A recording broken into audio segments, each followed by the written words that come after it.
찍어도 한 14km 나오겠네, 평상시에도. 이게 11km에서 14km니까.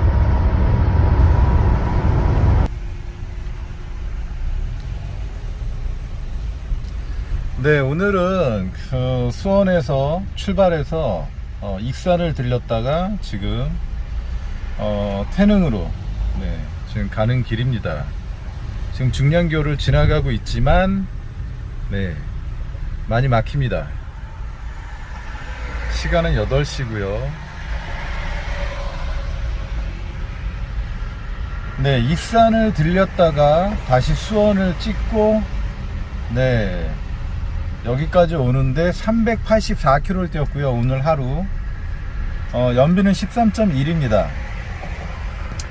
제가 13.1 정도로 뛸 때 연비라는 건 고속도로 아까 뛰다 보니까 한 14km에서 14km 반, 14.5 정도 고속도로 운행을 했고, 제가 그냥 편하게 가속도 하고 정속으로 달리기도 하고 100km에서 120km 왔다 갔다 빨리 달릴 때는 한 140km까지 운행을 해봤을 때 연비가 지금 13.5 정도로 떨어지더라고요, 고속도로에서는.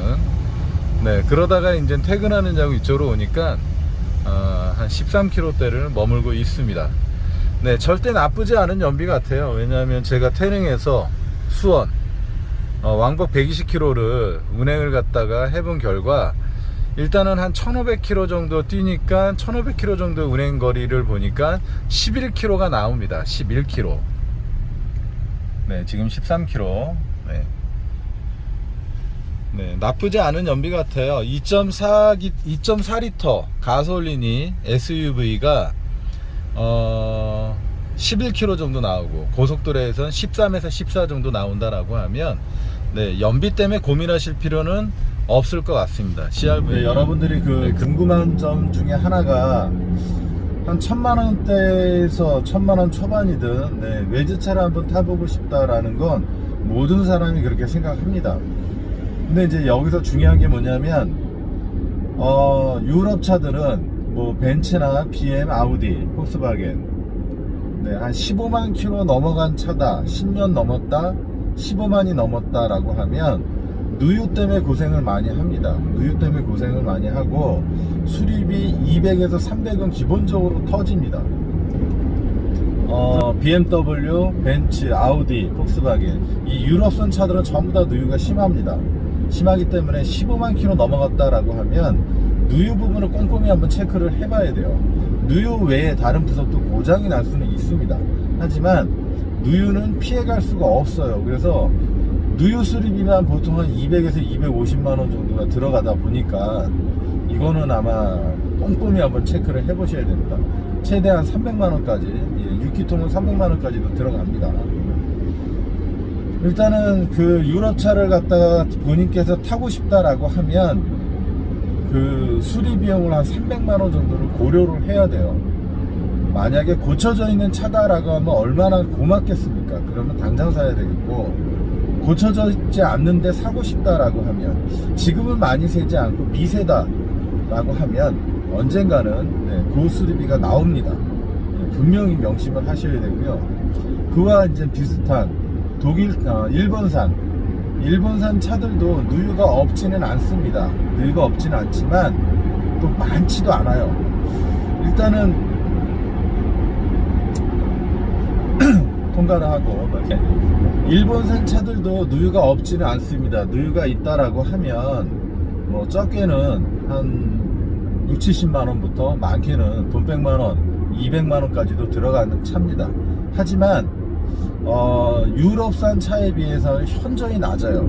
유럽산 차가 100이면 100 나온다라고 하면 100의 90%가 누유가 있다라고 하면 일본산 차는 한 30% 정도, 40% 정도, 30, 40% 정도의 누유가 발생합니다. 그러면 현저하게 50% 이상 차이가 나죠. 그렇기 때문에 한 30% 정도라고 보여집니다. 제 데이터가 정확한 건 아니지만 뭐 수리비도 유럽산 차에 비해서는 상당히 반값 이하로 적습니다. 반값 이하로 적기 때문에 큰 부담을 주지는 않아요. 일단은 그 일본 차든 유럽 차든 그 수리비에 대해서 유럽 차는 한 300만원, 그 다음에 일본 차는 한 100만원 정도의 비용을 갖다가 킵을 해놓고 고장이 나거나 누유가 발생할 시에 수리를 한다라고 하면 한동안은 별 무리 없이 탈 수 있는 메이커라고 생각이 듭니다. 그래서 300만원 이상 투자할 거 아니면 저는 유럽선 차를 사라라는 추천을 그닥 하지는 않습니다.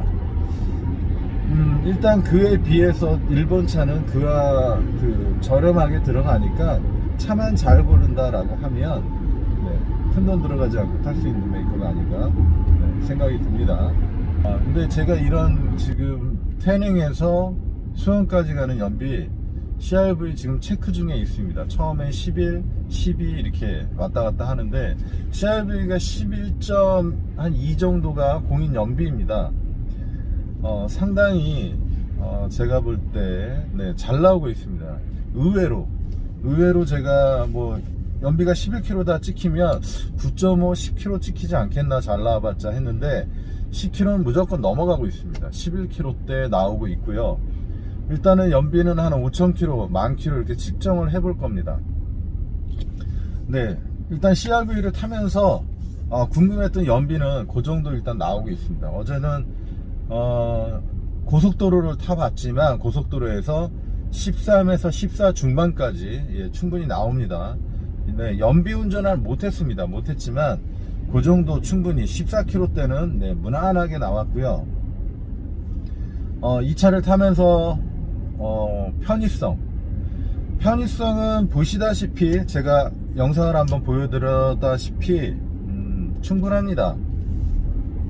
성인 5인승이 타도 이 차는 5인승입니다. 7인승이 아니라 5인승인데 5인이 타기에도 뒷자리도 넉넉합니다. 산타페나 투싼 정도와 눈 감고 타면 크게 다르지 않을 것 같습니다. 뭐 작다라는 느낌은 없는데 우리가 외부에서 이 차를 딱 보면 차가 좀 작아 보이네 이런 느낌이 듭니다. 근데 실내에서는 크게 작아 보이지는 않고요. 물론 트렁크만 봤을 때는 산타페보다는 작습니다. 살짝 작아 보이고 투싼 정도 크기 되지 않나 싶습니다. 그래서 짐을 싣고 하는데 뭐 모자라거나 저희가 4인 가족인데 4인 가족이 어디 여행 갈 때 짐 실을 때 모자라다 이런 건 없습니다. 충분히 실을 수 있고요. 운행하면서 연비도 괜찮고 거주성도 괜찮고 그 다음에 폴딩할 때도 상당히 쉬웠고 원터치 폴딩이 되니까 여러분들한테 또 한번 말씀드릴 수 있는 거는 아마 운전할 때 그 편리성입니다. 운전은 산타페 정도 된 차와 베라크루즈 된 차들을 저희가 운전을 하면서 고속주행이든 중속이든 코너를 돌아갈 때 느낌은 항상 등치가 크기 때문에 핸들링적인 면에서는 손해를 감수를 합니다. 예를 들어 이제 베라크루즈를 탈 때는 직진으로 달리는 직진 성능 힘이 좋기 때문에 직발에서의 성능을 참 마음에 들어 하면서 타는 차가 베라크루즈고요. 그와 더불어 코너링, 우리가 코너를 갖다 휘어나갈 때 코너를 갖다 이렇게 빠져나갈 때 베라나 산타페나 내지는 모하비는 뒤가 끝까지 따라오지 못하는 느낌이 들어요. 그래서 핸들을 돌리는 만큼 따라오지 못하는데 CRV는 핸들링이 상당히 좋은 편에 속합니다. 그 차들과 비교를 하자면 핸들링은 확실히 한 수 위에 있습니다. 그래서 운전이 조금 재미있다? 뭐 스포츠카나 뭐 승용차의 그것처럼 재미있다가 아니라 SUV 치고는 상당히 만족감을 주는 핸들링이다 라고 얘기를 해요. 제가 말씀을 드릴 때. 그런데 여지없이 제가 설명드리고 소비자한테 얘기했듯이 충분히 괜찮은 핸들링이 나옵니다. 일반적으로 제가 10년 전에 3세대 모델을 탔었고 지금 4세대 모델로 왔지만 핸들링 아마 승용차를 타는 느낌의 핸들링에 가깝다라고 할 정도로 핸들링적인 문제는 상당히 만족감을 줍니다. 이 정도라면 상당히 만족감을 줄 수 있는 핸들링의 승차감이고요. 승차감도 아무래도 가솔린이다 보니까 네 상당히 괜찮습니다. 좋습니다. 일단은 파워 면에서 제가 이제 좀 아쉽게 생각하는 거는 파워입니다. 성능, 직진, 우리가 달릴 때 성능 면에서는 2.4 엔진이 올라갔기 때문에 소나타를 좀 높게 타는 거죠. 네, 그 정도 생각하시면 되기 때문에 2.0 소나타의 가속 성능과 주행성과 비슷하지 않나라는 생각을 합니다. 그래서 3.0을 탔던 디젤 3.0을 탔던 분이시라면 아니면 배기량 큰 3.5 정도나 3.5 정도 타신 3.0 정도 3.3이나 3.5 정도 가솔린 모델을 타셨던 분이라면 출력 면에서 아쉬운 점은 분명히 존재를 합니다. 하지만 이 차가 3000cc인데 출력이 모자라다 이게 아니고 2.4기 때문에 출력은 당연히 2.4 정도의 출력이 나올 수밖에 없습니다. 네, 고속도로를 달렸을 때 150, 160 밟으면 충분히 잘 나갑니다. 왜냐하면 마력이 190마력 정도 됩니다, 이 차가. 그래서 고속도로에서 뭐 달리려고 하는데 차가 안 나가요, 이런 경우는 드물 것 같아요. 물론 밟아가지고 쭉 하고 뻗어나가는 느낌은 없습니다.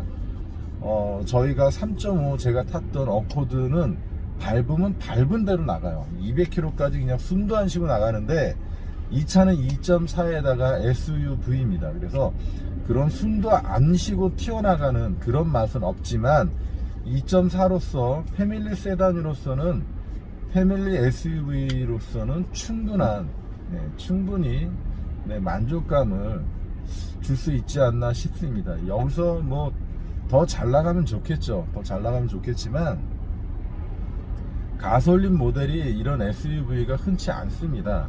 국내에도 몇 대 보이지도 않고요. 예를 들어 베라크루즈다 라고 하면 베라크루즈 가솔린이 있지만 구하기가 쉽지가 않고 또 모델도 오래됐기 때문에 좀 올드하다 느끼시는 분들도 있습니다.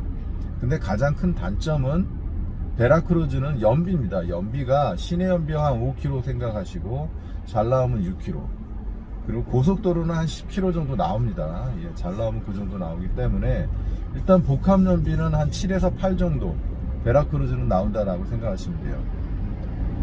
시내만 타신다라고 하면 아마 연비 5km 생각하셔야 될 겁니다. 상당히 부담스러운 연비인 건 사실입니다. 그래서 그 정도 연비를 감수하고 타시겠다라고 하면 선택할 수 있는 차는 또 하나 또 있습니다. 익스플로러, 포드 익스플로러인데 저라면 그 정도 연비 감수하겠다라고 하면 무조건 포드 익스플로러를 갈 것 같아요. 물론 승차감은 베라가 더 좋습니다. 승차감은 베라가 더 좋고 차 거주성, 편의성, 넓은 거 이런 거는 포드 익스플로러가 좀 더 만족감을 줄 수 있을 것 같습니다. 그래서 지금 이 차를 끌고 다닐 때 비슷하게 견줄 수 있는 차가 뭐가 있나 이제 생각을 해보면 소렌토도 가솔린이 있고요, 스포티지도 가솔린이 있습니다. 근데 제가 타봤지만 GDI의 가솔린은 썩 마음에 드는 감성은 아니었습니다. 그래서 GDI 터보, GDI 이거 타세요 라고 추천드려 본 적은 없습니다. 일단은 이 차는 엔진에서 주는 트러블은 있지는 않습니다. 엔진에서 주는 트러블은 없고요. 단 하나 단점은, 혼다 차나 닛산 차의 단점은 뭐냐면 에어컨을 틀었을 때 에어컨 컴프 소리가 좀 납니다. 에어컨 컴프 소리가 좀 나고 살짝 시트로 잔진동이 살짝 전해진다는 거. 근데 혼다 차나 닛산 차가 대부분 그런 컴프 소리나 잔진동 이런 게 살짝씩은 다 있더라고요. 원래 없는데 있다라고 하면 뭐 문제고 고장이겠지만 약간씩은 존재를 합니다. 하지만 우리가 디젤을 타다가 넘어오시는 분들은 그게 크게 문제가 되진 않습니다. 크게 신경 쓰이고 이러진 않아요. 왜냐하면 디젤의 그 엔진 소리나 뒷달 이런 게 더 크게 소음으로 다가오기 때문에 혼다나 이런 메이커의 차들의 그 컴프 소리나 잔진동이 스트레스 받는다 이런 정도는 아닐 것 같아요. 그런데 이 메이커들은 콤프 소리가 아니면 콤프의 잔진동이 아주 살짝 미세하게 전해준다라는 거는 있습니다. 네, 그것만 빼고는 그 외의 소음과 잔진동에 대해서는 부담스럽지는 않고요, 불만이 나올 것 같지는 않습니다.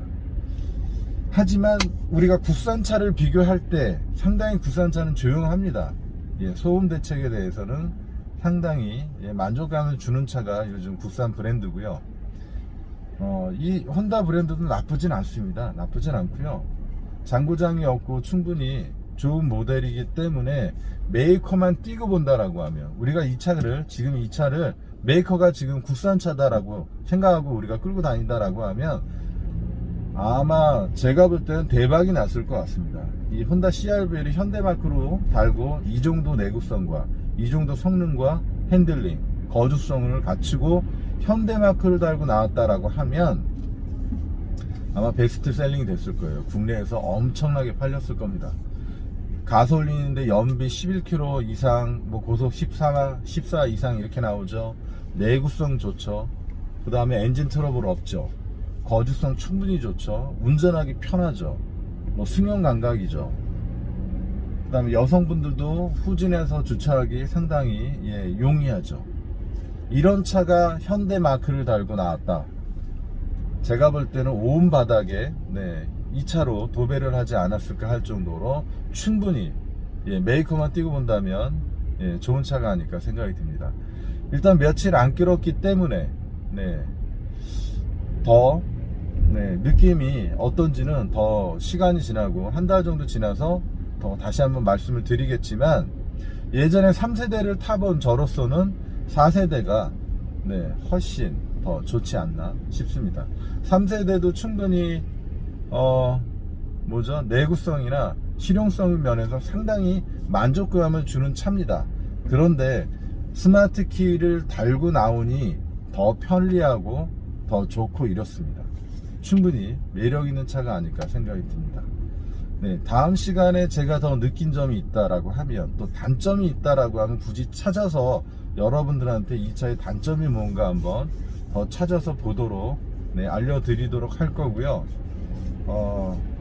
시청해 주셔서 항상 감사드리고 1번 유튜브라서 선따봉 이렇게 날리시고 분들을 보면 늘 감사하다는 말씀 전해드리고 싶습니다. 항상 감사드리고요, 항상 열심히 해보는 노건장이 되도록 하겠습니다. 감사합니다.